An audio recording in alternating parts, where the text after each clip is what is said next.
Today's episode, super exciting. We're gonna take the gloves off.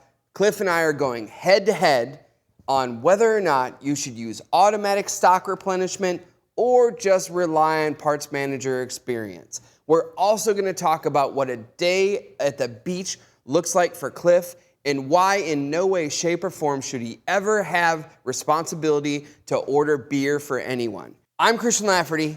This is Cliff Honeycutt. Welcome to another episode of Parts Hold.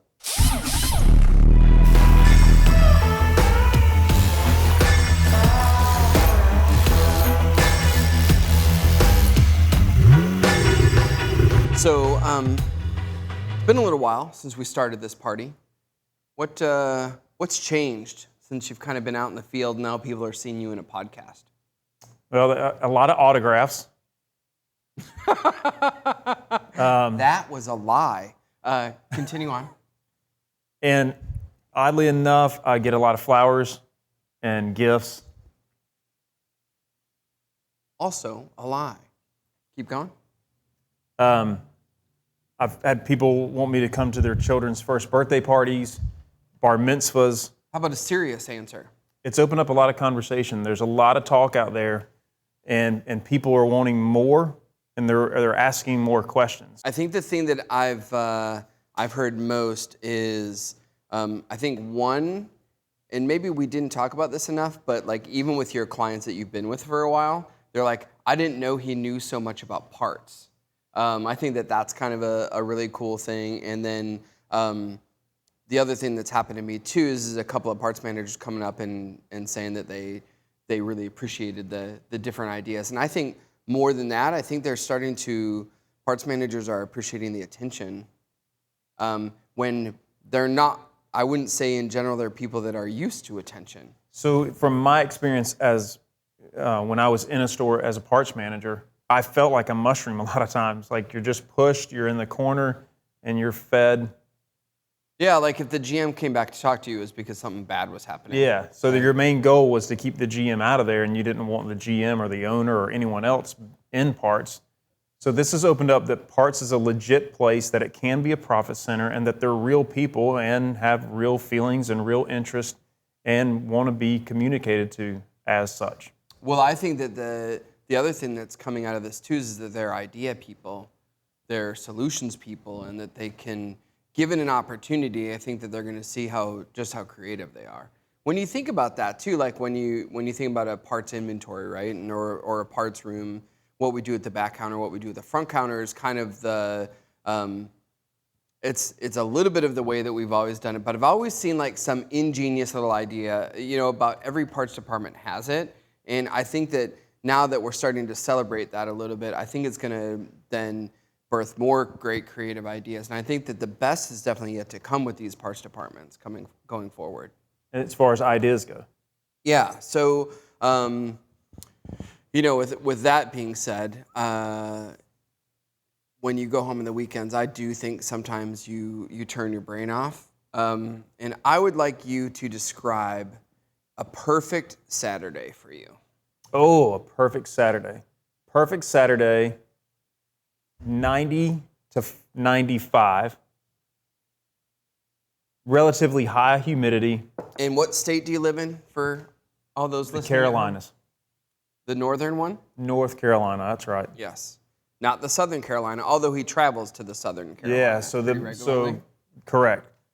So really, really hot on the beach with an ice cold case of beer. Okay.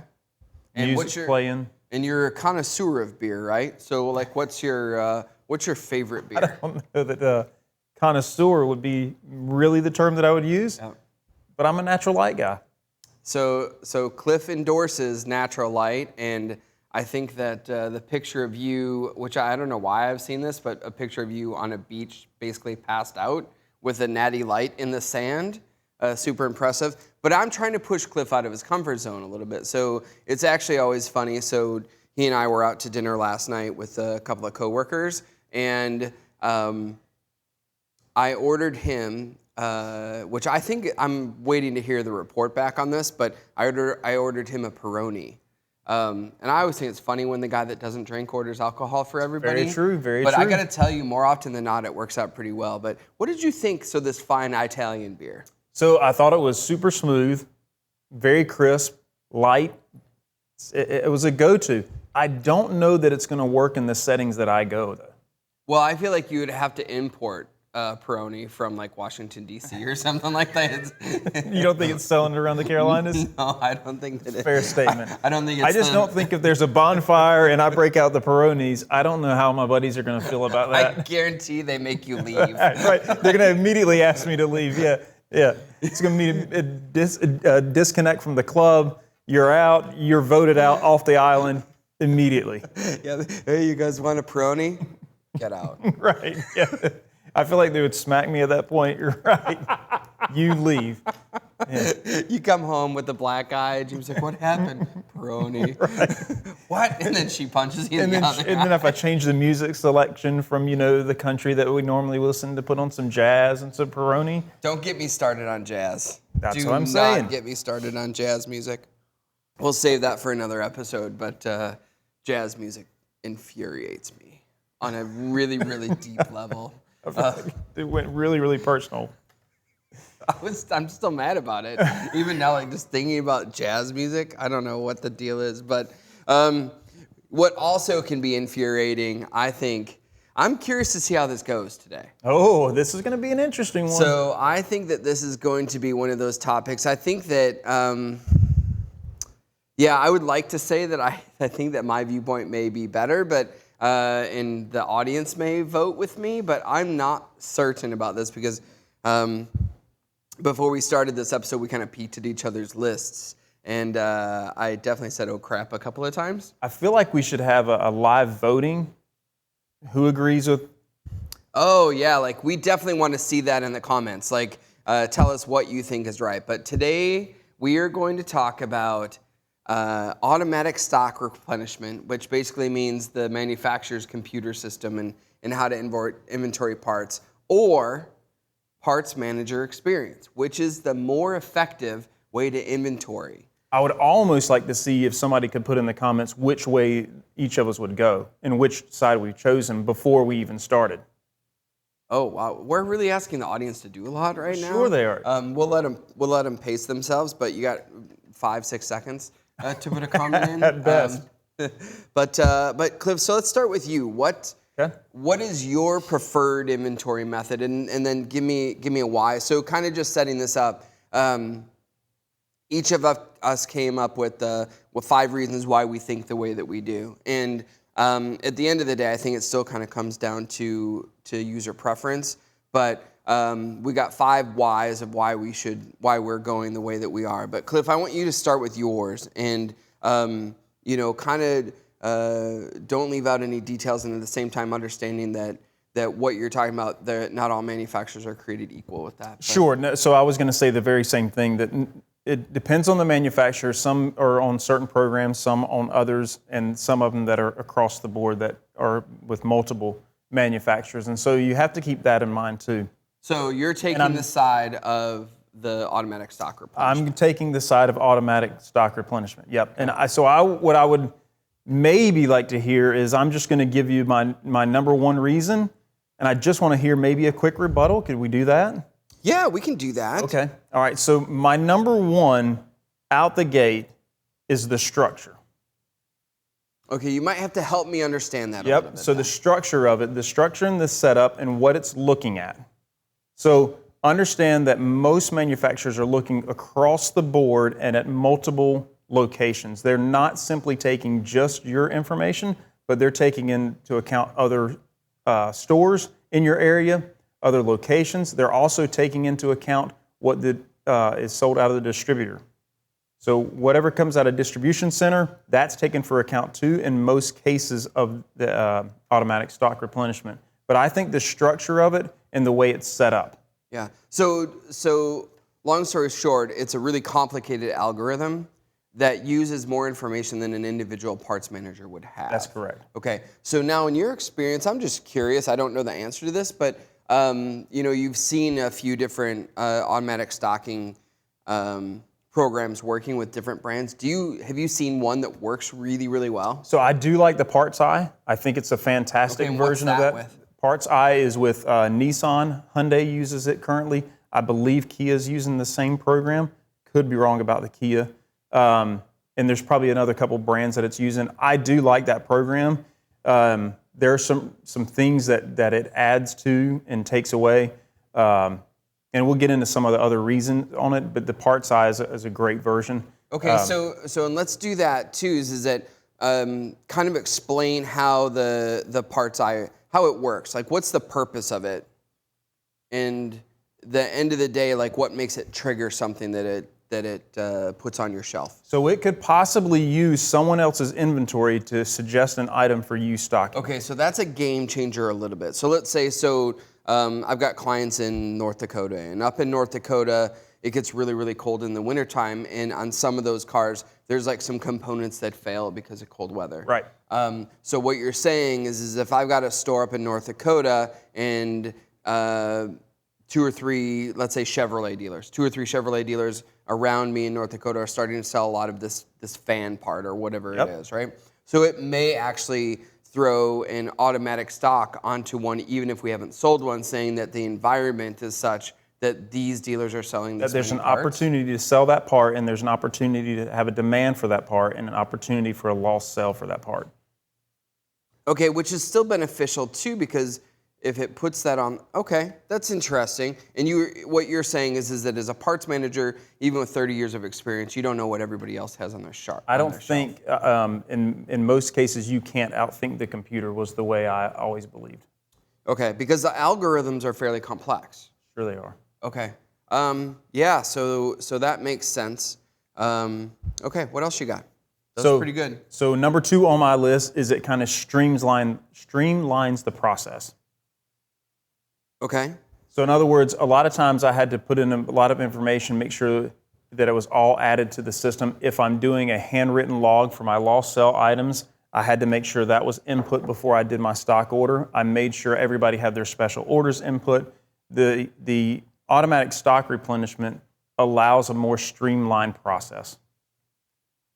Okay. Can you think of any times where that's gone sideways on you and not worked the way it was supposed to? For an automatic stock replenishment? Unless a computer system went down, unless the manufacturer went down, unless something happened that breached the communication line with the computer, no. Okay, so it's pretty foolproof. I would say relatively foolproof, yes. There's exceptions to that rule. There's always exceptions to the rule. So if you're listening to this, Cliff actually gave a little bit of a smirk when he said relatively foolproof. Yeah, because I know as a parts manager and remembering back then, you hated things like that. Like it just, you really struggled with it because, well, we'll get into that a little bit more. Yeah. So I'll let that slide. Probably the number one reason to have automatic stock replenishment is it gives a parts manager something to blame the bad inventory. Well, no, maybe, but it allows me an ability with structure and streamlined process. It allows me a chance to look at other things. And so if I'm breaking my inventory out into different levels, and we've kind of touched before on how to get rid of obsolete inventory, but it allows me a chance to manage that a little bit better. It allows me to manage my people a little bit better. Mm-hmm. It allows me to look and develop personnel.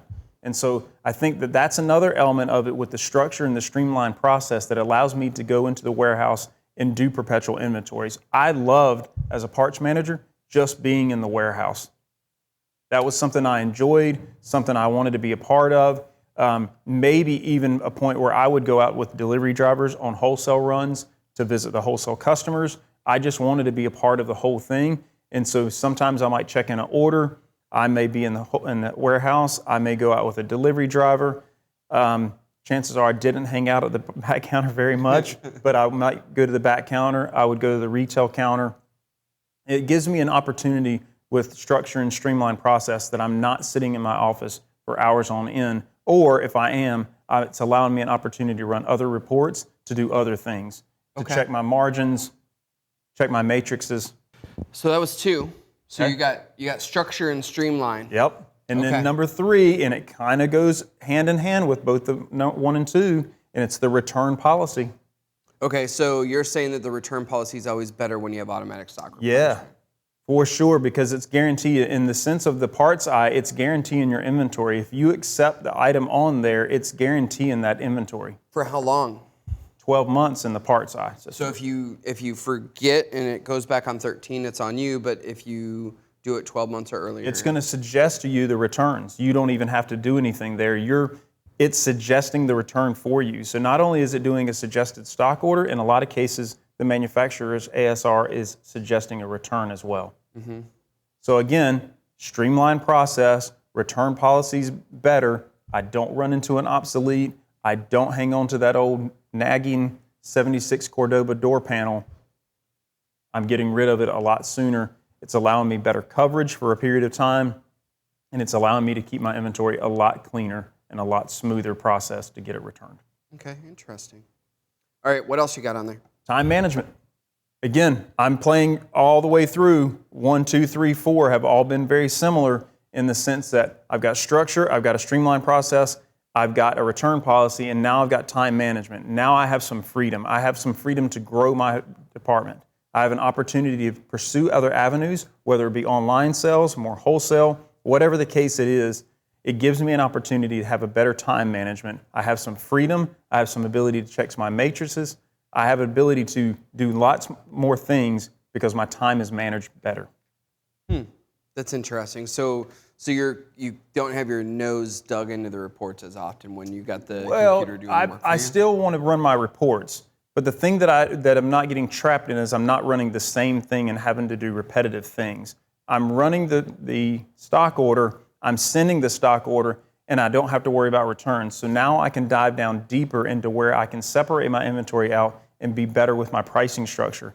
I can pay attention to things a little bit better, keep my things cleaner, more organized, venture out into other areas, whether it be tires, wheels, accessories, whatever the case is. It gives me an opportunity to have a better management of my time. Yeah, because in general, if you're doing really good with ASR, automatic stock replenishment, I'm just going to say ASR because it's easier, by the way, your stock order should get smaller because the ASR is already putting that stuff on there for you. The time should be smaller. So most parts managers right now just shook their head no. Okay, good. Everybody out there just shook their head the same thing because it's a kind of a flip, if you will. They say that your stock order be smaller, but in a lot of cases it is larger. It will increase the inventory. Now understand, it's not increasing the depth of the inventory, but it's increasing the width of the inventory, and that's where it comes into play. I have a broader inventory and more coverage, not so much depth. I can control the depth. So when you talk about outthinking the system, there are times that I want to think for the system. In other words, if they're offering certain purchase discounts for certain items, I want to use that to my advantage and order a little bit more depth on that item. So maybe you buy 50 filters instead of 10. That's right, exactly. Get more coverage there. But again, the automatic replenishment's whole process is going to broaden my inventory, give me a lot more width and not so much depth because I'm getting it more often in most cases, and I'm allowed to return the stuff quicker. Okay. And width and breadth are the same thing. You heard breadth before? That's probably not a North Carolina thing. It's not a North Carolina term, okay, no. But breadth is the same thing. It's the amount of part numbers in relation to the amount of part numbers that are possible. Yeah. So width, I think, is what you're talking about. Yeah, so if we were looking at our inventory, we want to have, if we were looking at some of the reports from our DMS, we might see a piece count, we might see a number count. I want the numbers to be really, really high. I want the pieces to be lower. So I want to be tracking a lot more parts, but I want to have less than that on hand. So let's just use round numbers. So maybe I might have 1,000 part numbers on hand that I have in my inventory with items on the shelf that I'm normally selling, tracking, moving, whatever. But I might be tracking in my system possibly upwards into 6,000 part numbers. They may have not come into being stock items yet, but I am tracking them. Maybe I got a lost sale, maybe they were entered into the system, maybe it's a supersession, could be a multitude of things. Maybe it's a part number that I formerly stocked that hasn't come into enough sales to stock yet. There could be multiple reasons, but I want to have a really high number of items that I'm tracking. Okay, but do you think that overinflates your inventory dollars? No, in that sense, the dollars needs to be one thing, the numbers needs to be another. So The how numbers do you- are zero. The dollars are often So smaller. as a parts manager, you would control the dollar amount. For my automatic replenishment, Yes. the manufacturer still has control over that. I need to give them the freedom because that brings me to number 5. Okay, go ahead. Number 5 is it gives me an in with the manufacturer. Okay, I get that. Okay, so if I'm taking what they're asking me to take in most cases, now there are some cases that I don't want to do that, but in most cases I'm taking what they're asking me. I get the benefit of getting pushed up the ladder when something doesn't go right. Okay, And so you're trying to buy a spot in the line for future. If you want to call it that, I just want to be. I want to call it whatever makes it the most effective. I want to, right. That's exactly right. I want to be in front of the manufacturer and be someone that they know buys into their programs, that's a part of them, that it's a partnership with them. Okay. I want them to understand that I'm a partner with them. I'm selling their product. My store, Cliff Honeycutt Automotive, may not be that brand, but I am a representation of that brand, and so I want to be a partner with them. Okay. Wow, that's a pretty good list. I think that you have some really solid things on there that, even as you just kind of explained them a little bit deeper now, make more sense to me. So let's go through what I consider the 5 reasons why I think that the parts managers should rely on their experience and not on the automatic stocking level. Feel free to poke holes in any of this stuff. But I really think that when you think about trends at an individual dealership, like, to me, I don't understand how the computer system can predict better than a parts manager. Like, that parts manager that's been doing this for 3 decades, I don't understand how the ASR system knows what's better for that store than the parts manager. So I think that that experience is phenomenal. I think that there's been a lot of times where parts managers are kind of manipulating the programs and the systems and everything like that, but like, they need the freedom of putting whatever parts and at the quantity also and the breadth that that they think is right. I think it's a much better way for them to have control over their inventory. So my argument would be that you still have the freedom to control it. I'm not saying that you don't have freedom to abilities to take and remove part numbers, though there are guidelines within that. Yeah. But in a lot of cases, as a parts manager that has a lot of experience, you're at that store. The way I stayed at the store for a really, really long time, so I was a part of the same organization for a really, really long time. So at some point, you might not be able to see everything. Wouldn't it be interesting for you to be able to see into someone else's inventory? Not in a sense that I can see what they have on their shelf, every part number, but to be able to see what they have and be able to order what they have. Well, I still think that you have access to parts locators and stuff like that, right? If you have a demand, and you can run it through and see if the Hyundai store down the street has it. But I think all in all, the manager should. I mean, and that's another thing too. That's a great thing, and you just absolutely hit my point. Is that parts managers don't have a ton of turnover, so then they also get to know all the other parts managers in the area, and I think it's way more. There's a lot more camaraderie in terms of from one store to the next, because they've known each other for a long time. Okay, fair enough. So that's where I'm thinking at with that. Now, the second one I think you're gonna have a tough time debating is that when stores on automatic stock replenishment, my belief is that then at that point, the parts manager doesn't own like any kind of long or obsolete inventory. They don't feel like it's their responsibility because, well, the computer did it. But when there is no automatic stock replenishment, the parts manager has to own responsibility for the inventory, how fresh it is, what your obsolete percentages are, everything like that, and making sure the right parts are on the right shelf with the right quantity, because the buck kind of stops with them. Oh, that's interesting. So I think that that's one thing I would say is that's got to be a pro for the non-automation, is that the parts manager's bloody engaged, because they know that if the part stays on the shelf too long and gets old, that it's them that ordered it. So I do believe that there's that accountability factor with having their own control over the parts inventory. So I would say, again, thinking back to my time as a parts manager and spending time in the store, I might have to agree with you, might give you a little bit of a win on that one, that the responsibility and being able to take ownership of that is vital to me. And again, goes back to being able to spend time in the warehouse and know and be familiar with those items in there. So I do agree with that. The streamlined process would still allow me to do that? Maybe we could debate that, but that's okay. We could for sure, but I think it's definitely. I think that your attention to detail is a little higher when you're controlling what the order gets keyed in, right?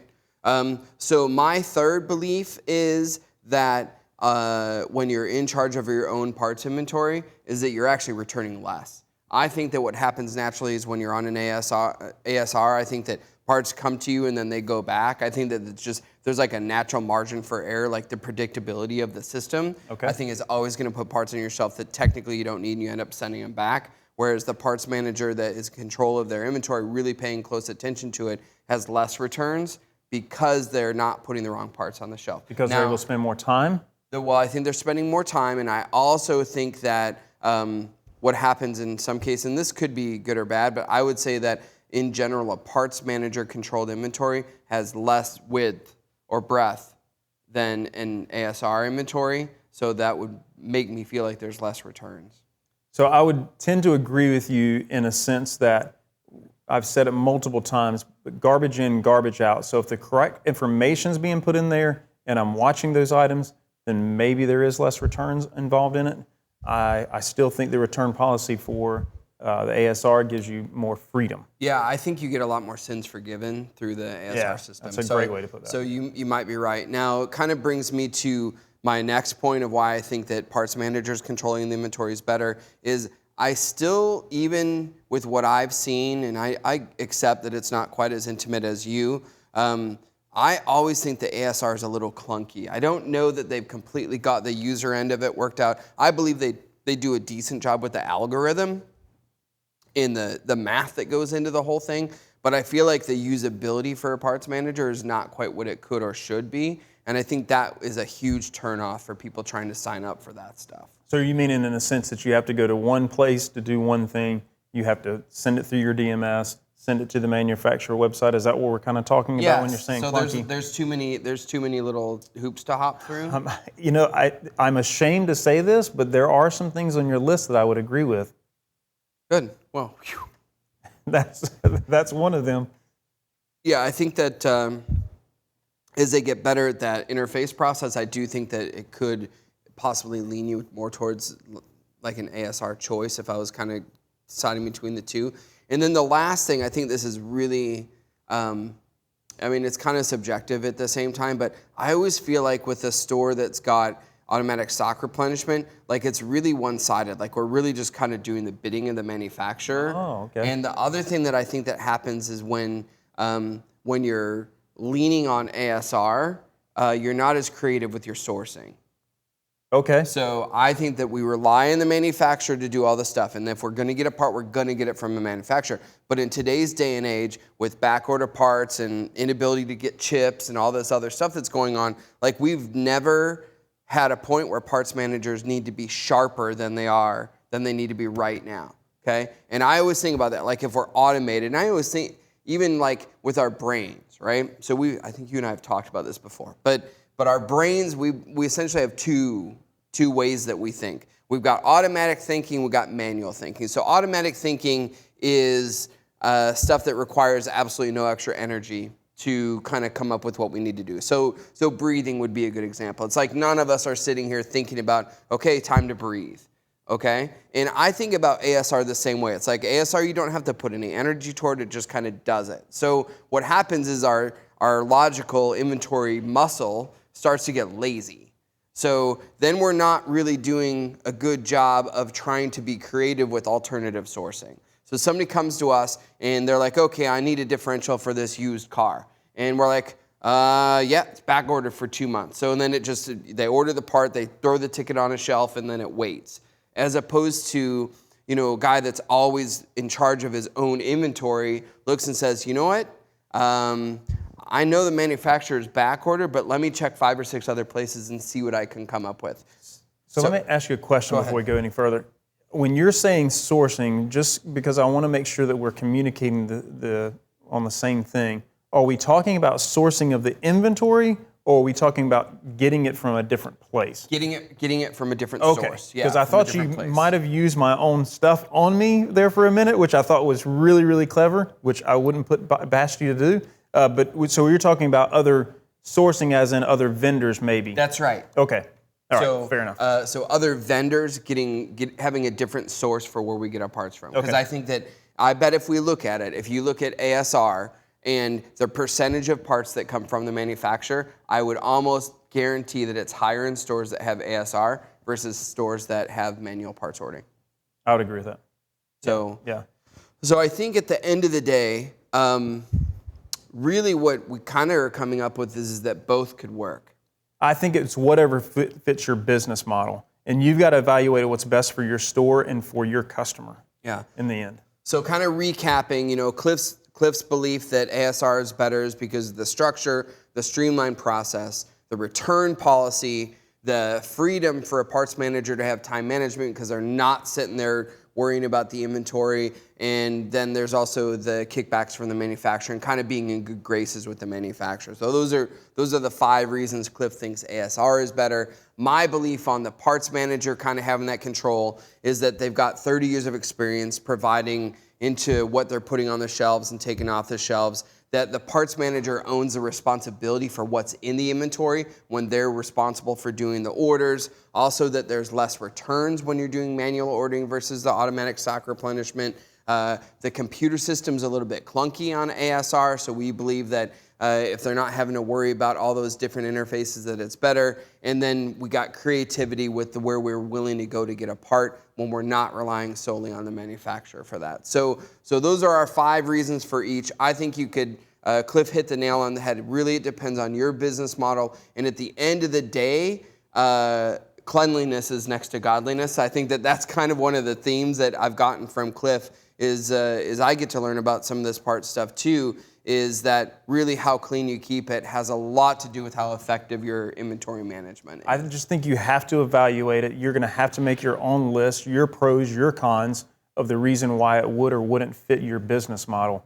I think the more you can kind of talk to maybe your employees and see the value that it would create with them, it'll give you more, give you something better to look at. Yeah, for sure. So that'll do it for us for this episode of Parts Hold. See you next time.